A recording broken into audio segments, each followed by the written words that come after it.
에베소 3장 1절 13절은 사도 바울이 자신에게 하나님께서 은혜로 주신 두 가지 선물들에 대해서 선포하고 있는 부분입니다. 바울은 자신을 소개하기를 3장 1절의 말씀을 보세요. 3장 1절에 같이 한번 읽어보겠습니다. 그리스도 예수의 일로 너희 이방을 위해서 갇힌 자 된 나 바울이 말하거니와, 이렇게 말하고 있어요. 나 바울은 에고 파울로스. 사도 바울의 서신서가 많잖아요. 근데 사도 바울의 전체 서신서 중에서 에고 파울로스라고 사도 바울이 말한 경우는 9번이에요. 사도 바울은 나 바울은 이렇게 말하면서 담대하고 뜨겁게 말하고 있어요. 언제 이렇게 우리 안에 담대함이 생깁니까? 에베소서 4장 1절을 보게 되면 그러므로 주 안에 갇힌 내가 너희를 권하노니 너희가 부르심을 입은 부름에 합당하게 행하여, 빌레몬서 1장 1절도 그리스도 예수를 위하여 갇힌 자 된 바울과 및 형제 디모데는 이라고 말하고 있고요. 디모데후서 1장 8절을 봐도 그러므로 내가 우리 주의 증거와 또는 주를 위하여 갇힌 자 된 나를 부끄러워 말고 오직 하나님의 능력을 쫓아 복음과 함께 고난을 받으라, 이렇게 사도 바울이 담대하게 요청하고 있습니다. 사도 바울의 이 담대함과 뜨거움의 원천은 사도 바울의 그리스도 예수의 포로이기 때문입니다. 저는 한글 번역이 조금 아쉬움이 있어요. 근데 여기에서 그리스도 예수의 일로 갇힌 자라고 표현하고 있는데 실제 성경 원어는 호 데스미우스 투 크리스ቱ 예수, 성경 원어는 그렇게 되어 있는데요. 이 호, 이거는 정관사 더입니다. 데스미우스, 멋진 말이에요. 데스미우스는 prisoner라는 뜻입니다. 우리 번역에선 갇힌 자로 말했지만 이 말은 포로, prisoner라는 뜻이에요. 여기서 데스미우스라는 이 말 앞에 정관사가 붙었다는 것은 사도 바울은 자기의 정체성은 포로라는 거예요. 예수 그리스도의 포로라는 거예요. 사도 바울이 에베소서를 쓸 때 사도 바울은 감옥에 갇혀있던 자예요. 저는 네로의 재판을 기다리던 사람이에요. 그러나 사도 바울은, 세상 사람들은 그와 같은 상황이면 바울을 The prisoner of Nero 이렇게 말을 하죠. 그러나 사도 바울은 자기를 한 번도 The prisoner of Nero라고 생각하지 않습니다. 사도 바울은 자신을 나는 The prisoner of Jesus Christ, 그리고 다른 곳에서는 Ho Decimus and Curio, 나는 The prisoner in the Lord, 나는 주 안에 있는 포로입니다, 이렇게 표현했어요. 그렇기 때문에 사도 바울에게 있어서 감옥 생활은 페널티, 징벌이 아니라 사도 바울에게 있어서 감옥 생활은 프리빌리지, 저에게는 특권입니다. 3장 2절부터 6절을 보시게 되면 사도 바울에게 하나님께서 은혜를 주신 첫 번째 선물을 설명하고 있는데, 그 선물을 사도 바울이 뭐라고 말하냐면 비밀이라고 말하고 있어요. 비밀. 영어로는 mystery, 그리스어는 mysterion. 사도 바울은 이 비밀이라는 말을 사랑합니다. 이 비밀이라는 말이 어디에 나오냐면요, 3절의 비밀, 4절의 비밀, 9절의 비밀 3번 나와요. 그런데 복음이란 단어도 여러 번 등장해요. 복음이란 말이 그리스어로 유한겔리온, 영어로 가스펠이에요. 유한겔리온, 이건 알아야 되는 단어입니다. Good news라는 뜻이에요. 이게 6절과 7절에 등장해요. 비밀이 3번, 복음이 2번. 사도 바울은 이 비밀이 복음이라는 거예요. 같은 뜻이에요. 사도 바울에게 계시된 진리를 사도 바울은 비밀이라고 표현했고, 그리고 사도 바울의 계시된 진리를 사도 바울이 선포해서 선포된 진리가 되었을 때 그것을 복음이라고 표현한 것입니다.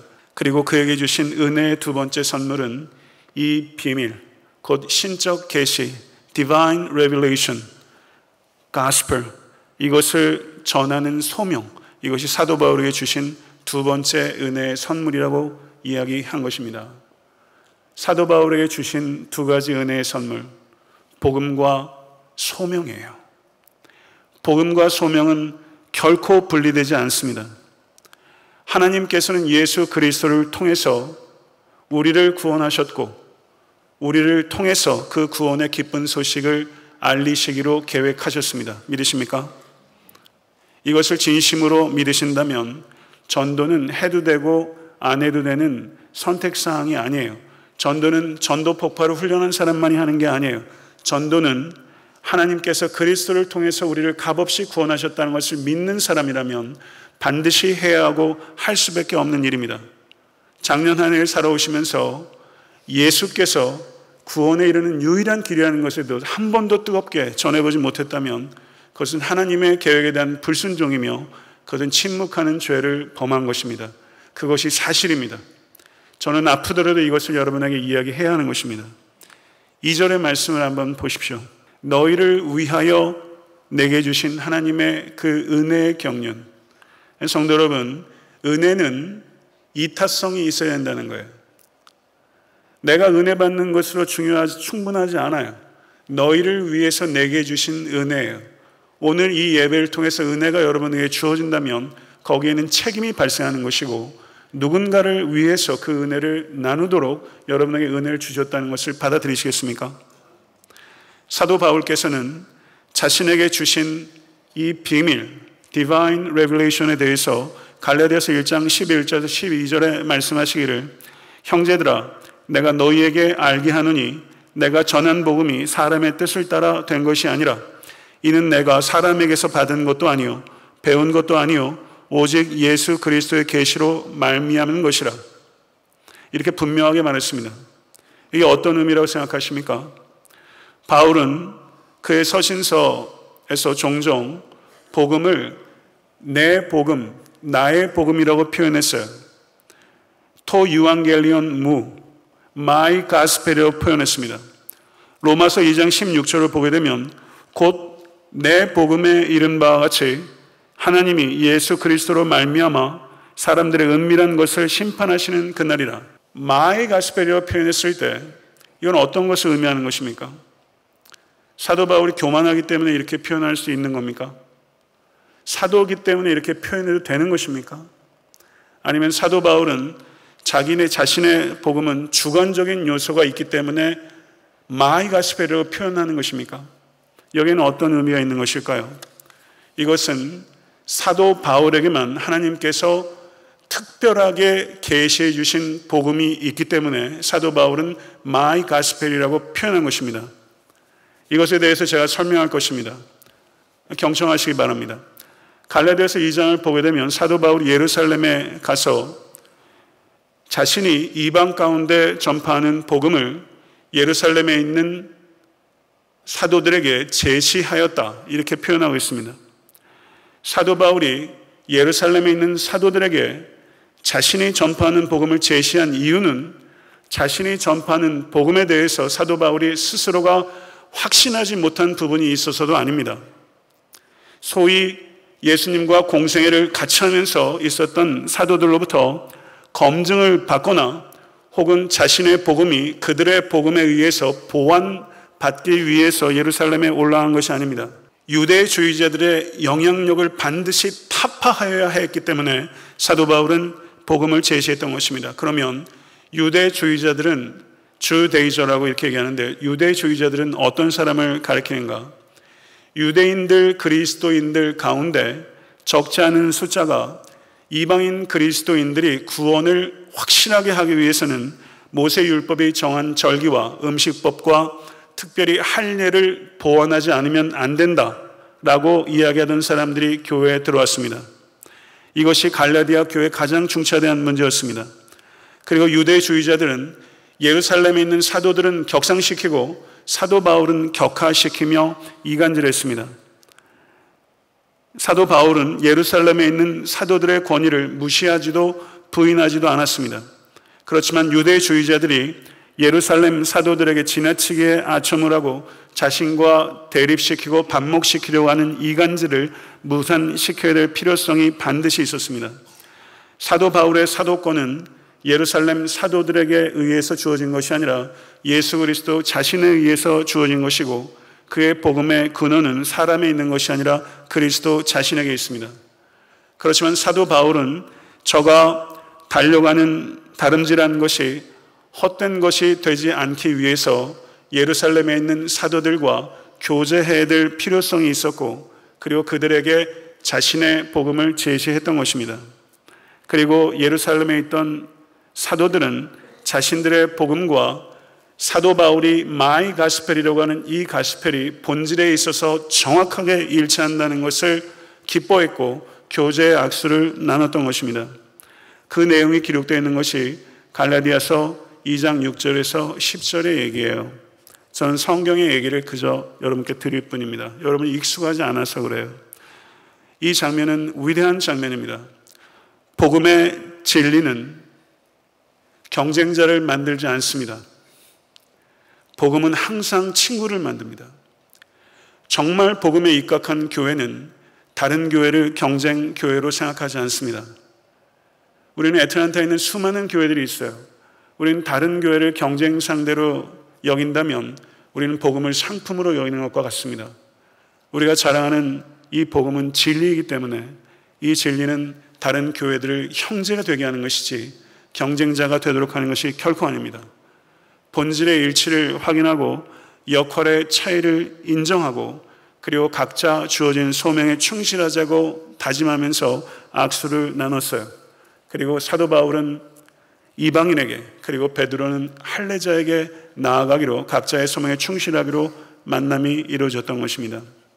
성도 여러분, 예루살렘의 사도와 사도 바울이 가지고 있던 복음의 공통점, 그것을 저를 한번 따라해 보시겠습니까? 캐리그마. 캐리그마라는 말을 많이 들어보셨죠? 복음의 공통점, 복음이 반드시 담고 있어야 되는 복음의 에센스, 그것을 캐리그마라고 합니다. 그것은 예수 그리스도의 생애와 예수 그리스도의 십자가와 예수 그리스도의 부활과 예수 그리스도의 재림이에요. 이게 본질이고 이것에 대해서 일치가 있었던 것입니다. 그렇다면 사도 바울에게 특별히 주어졌던 계시, 마이 가스펠이라고 이야기하신 그 부분은 무엇인가? 복음의 공통된 측면인 캐리그마에 새로운 측면이 더해졌는데 사도 바울에게 그리스도께서 이것을 직접 계시하셨어요. 그 내용은 무엇인가 하면 이방인들은 율법과 유대인의 생활 방식에서 자유로우며 예수 그리스도 안에 있는 유대인과 이방인들은 전적으로 동등하다. 캐리그마와 사도 바울에 주어진 이 미스테리, 이 두 가지가 합해져서 기독교 복음이 완전성을 갖추게 된 것입니다. 이것을 사도 바울이 영광스럽게 선포한 것이 에베소서 3장 6절의 말씀이에요. 3장 6절의 말씀 다 같이 한번 읽어보도록 하겠습니다. 이는 이방인들이 복음으로 말미암아 그리스도 예수 안에서 함께 상속자가 되고 함께 지체가 되고 함께 약속에 참여하는 자가 됨이라. 아멘. 저 이방인들의 여러분의 이름을 넣어서 생각하시면 느낌이 달라질 거예요. 믿으십니까? 이것이 복음입니다. 이것이 사도 바울에게 은혜로 주어진 첫 번째 선물, 신적 계시, 가스펠이라는 것이죠. 이것에 대해서 3장 7절부터 13절까지 사도 바울은 하나님께서 자신에게 주신 은혜의 두 번째 선물, 복음을 전하는 소명에 대해서 이야기를 합니다. 3장 7절의 말씀을 한번 보세요. 3장 7절 다시 한번 읽겠습니다. 이 복음을 위하여 그의 능력이 역사하시는 대로 내게 주신 하나님의 은혜의 선물을 따라 내가 일꾼이 되었노라. 아멘. 여러분들은 정말 그리스도를 위한 일꾼이십니까? 여러분들께 크든 작든 소명이 주어진 것을 믿으십니까? 그 소명을 감당하고 계십니까? 그 소명을 여러분 개인의 힘으로 감당하고 계십니까? 아니면 그리스도의 은혜로 감당하고 계십니까? 은혜를 잃어버리게 되면 자기 힘으로 하게 되고 사역은 짐이 되어버리고 기쁨은 순식간에 사라지게 될 것입니다. 자기 힘으로 사역을 잘 감당하게 되면 자기 이름을 높이게 되고 하나님의 은혜로 사역을 감당하게 되면 여호와 하나님의 이름만 높아지게 될 것입니다. 8절을 한번 보세요. 8절이 뭐라고 말합니까? 사도 바울은 자기를 소개할 때 모든 성도 중에 지극히 작은 자보다 더 작은 나. 사도 바울께서 51년에서 52년경에 고린도 전서를 쓰셨는데 고린도 전서 15장 9절에 사도 바울이 뭐라고 이야기를 하셨냐면요, 나는 사도 중에 지극히 작은 자다, 이렇게 말했어요.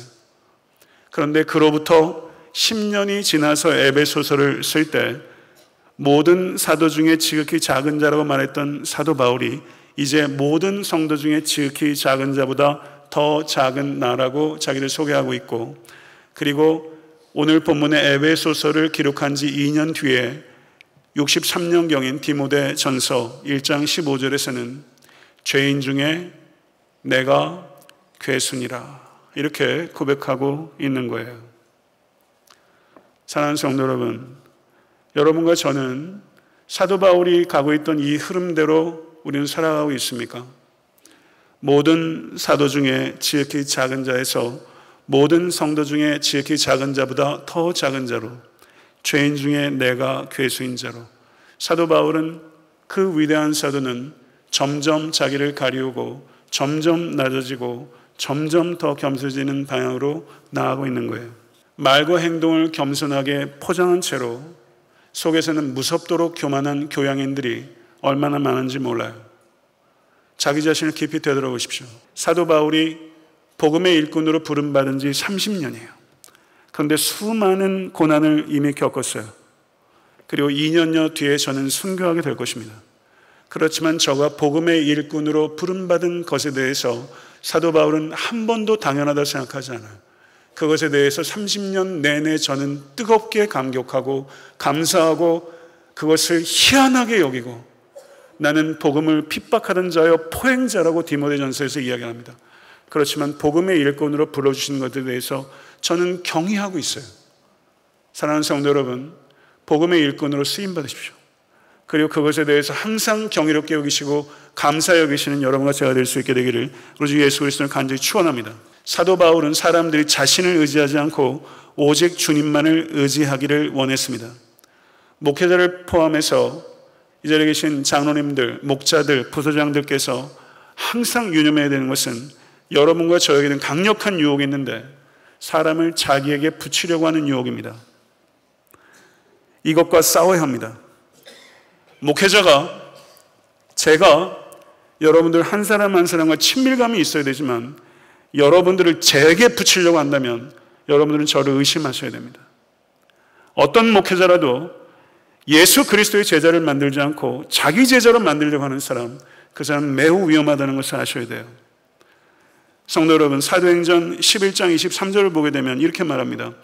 저가 이르러 하나님의 은혜를 보고 기뻐하여 모든 사람에게 굳건한 마음으로 주와 함께 머물러 있으라. 이 번역이 뭔지 모르겠네요. 제 번역에서는 이렇게 되어 있습니다. 모든 사람에게 굳은 마음으로 주께 붙어 있으라. 부모가 자녀에게 꼭 각인시켜야 될 게 있어요.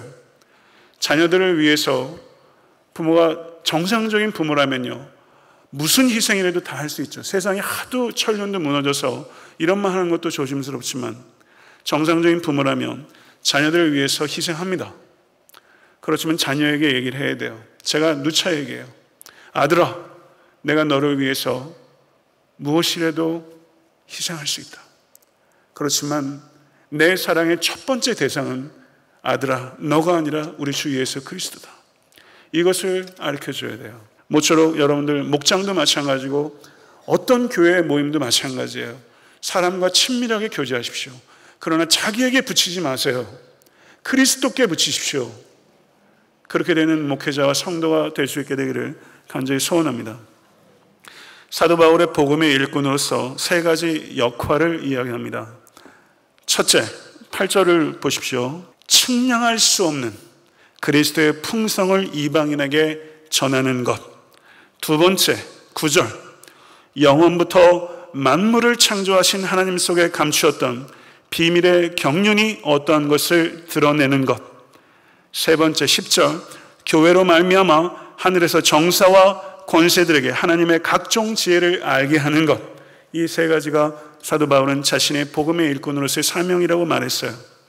성도 여러분, 여기에서 측량할 수 없는 그리스도의 풍성이라고 말할 때 이 측량할 수 없다는 것은 바닥에 닿을 수 없을 만큼 심이 깊어서 깊이를 도저히 잴 수 없는 호수나 바다를 묘사하는 것입니다. 예수 그리스도 안에 있는 풍성함은 헤아릴 수도 없고 추적할 수도 없고 도달할 수도 없고 무한한 풍성함입니다. 이것을 진실로 믿으시고 경험하시는 모든 권속 되실 수 있게 되길 간절히 축원합니다. 두 번째, 바울은 영원부터 만물을 창조하신 하나님 속에 감추었던 비밀의 경륜이 어떠한 것을 드러내게 하도록 복음의 일꾼으로 부름받았다고 말합니다. 여기서 비밀의 경륜이란 종말적인 하나님의 구원의 계획과 행동을 이야기하는 겁니다. 성도 여러분, 하나님께서 만물을 창조하신 것을 믿으십니까? 근데 아담의 타락으로 말미암아 이 세상에 무질서와 혼돈과 공허가 들어왔습니다. 그렇지만 모든 만물이 그리스도의 주권 안에 있으며 하나님의 계획과 뜻과 하나님의 때에 첫 번째 아담이 가져온 무질서와 혼돈과 공허를 하나님께서 완전한 질서와 조화와 아름다움으로 통일시키실 것입니다. 그 증거로 유대인과 이방인이 그리스도 안에서 동일한 시민이 되게 하시고 함께 후사가 되게 하시고 함께 지체가 되게 하시고 함께 약속에 참여하게 되는 것이 마지막 때에 있을 완성될 통일을 미리 맛보기로 보여주는 예고편과 같은 거예요. 이것을 믿으십시오. 만물을 창조하신 그리스도께서 만물을 통일하고 계신 것입니다. 세 번째, 하늘에서 정사와 권세들에게 하나님의 각종 지혜를 알게 하도록 하기 위해서 복음의 일꾼으로 부르셨습니다. 여기서 말하는 정사와 권세들은 악한 영들을 이야기하는 것입니다. 교회는, 애타한테 섬기는 교회는 하늘의 악한 영들에게 하나님의 지혜를 알게 하도록 이 땅에 세우신 하나님의 대한 공동체입니다. 믿으십니까? 하나님은 지혜의 근본이십니다. 지혜 자체이십니다. 하나님의 지혜는 독생자 예수를 이 땅에 보내시고 그분의 대속을 통해서 우리를 구원하시며 그리스도의 보혈로 막힌 담을 허무사 원수였던 유대인과 이방인들을 하나가 되게 하는 새로운 대한 공동체를 이 땅에 내놓으셨습니다. 이것이 하나님의 지혜입니다. 믿으십니까? 하나님께서 하나님의 지혜인 교회를 통해서 하늘의 악한 영들에게 하나님의 다채롭고 무궁무진한 지혜가 알려지고 악한 영들이 망연자실케 되고 종국에는 멸망하게 될 것이라는 것을 교회를 통해서 알리시는 것, 그것이 하나님의 계획입니다. 그리스도의 십자가 사건으로 악한 영들의 패배는 확정되었습니다. 그리고 그리스도의 몸인 교회를 통해서 악한 영들의 패배는 확산되어야 합니다. 그리고 그리스도께서 이 땅에 다시 오실 때 악한 영들은 멸망하게 될 것입니다. 믿으십니까? 우리의 눈에 보이는 교회, 여러분이 몸담고 있는 애타한테 섬기는 교회는 하나님의 지혜입니다. 성경의 말씀입니다.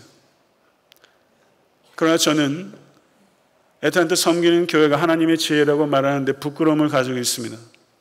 아직은 부끄럽습니다. 하나님의 지혜의 절정이 교회라고 말했고 악한 영들이 패배가 확정됐고 그 패배를 확산시키는 공동체, 그리고 이 땅에 예수 그리스도께서 다시 오실 때 악한 영들은 완전히 도말될 것이라는 것을 예시적으로 보여주는 공동체, 그게 교회예요. 그러나 교회는 세상 사람들의 눈에 보기에도 어리석게 보이는 일들이 난무합니다. 분열과 도덕적인 부패가 이루 말할 수가 없습니다. 그러나 성도 여러분, 부끄러워해야 합니다. 그러나 낙심하지는 마십시오. 오직 하나님만 의지하십시오. 그리고 악한 영과 대적하고 악한 영의 패배를 선포하고 그리고 그 패배를 확산시키는 견고하고 거룩한 사랑의 공동체로 세워가는 일에 여러분과 제가 뜨겁게 헌신할 수 있게 되기를 간절히 촉구합니다. 12절의 말씀을 보시기 바랍니다. 다 같이 읽겠습니다. 우리가 그 안에서 그를 믿음으로 말미암아 담대함과 하나님께 당당히 나아감을 얻느니라. 아멘. 8절에서 사도 바울이 뭐라고 말했어요? 모든 성도 중에 지극히 작은 자보다 더 작은 나. 사도 바울은 지극히 겸손했습니다. 근데 12절에서 사도 바울은 지극히 담대해요. 하나님께 당당히 나아감을 얻느니라. 그리스도인의 겸손은 반드시 그리스도인의 담대함으로 표현돼요. 담대한데 겸손하지 못하거나 겸손한데 담대하지 못할 수 없어요.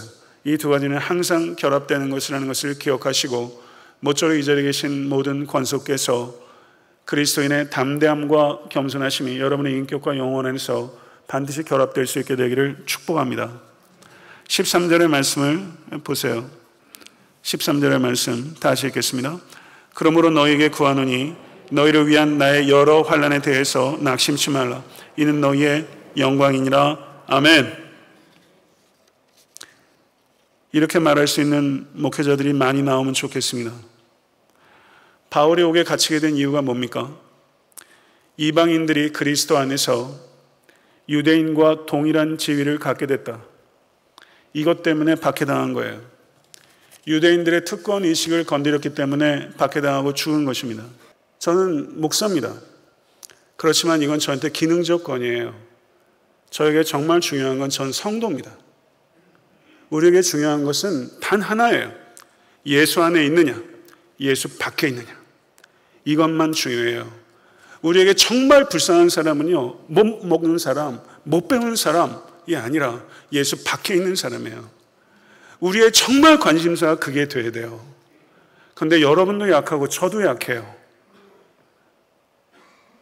세상에서 행세하는 사람 왠지 의식되고 뭔가 말 한마디 해도 거들어져야 될 것 같고, 그런 데서 우리는 자유롭진 않아요. 그렇지만 의식적으로 노력해야 돼요. 우리 안에 정말 중요한 것은 예수 안에 있는 거예요.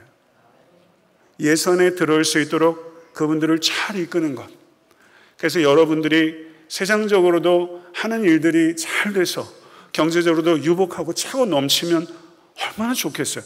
그거 위해 제가 기도하지 않겠어요.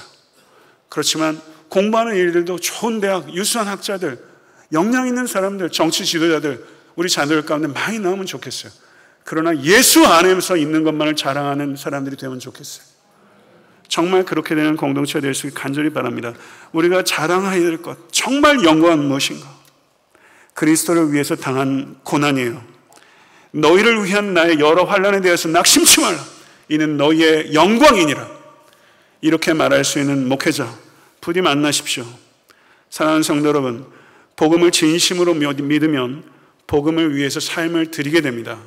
이 두 가지는 구분되지 않아요. 만약에 복음을 위해서 아직까지 삶을 드리지 않고 있다면 그거 이상한 겁니다. 사랑하는 성도 여러분, 우리 모두가 하나님의 영광을 위해서, 잃어버린 영혼을 위해서 The prisoner of Jesus Christ, 호데스미우스 투 그리스도 예수, 나는 예수 그리스도의 포로입니다. 이 정체성을 가지고 살아가시는 모든 권속과 제가 될 수 있게 될 간절히 소망하고 또 소원합니다.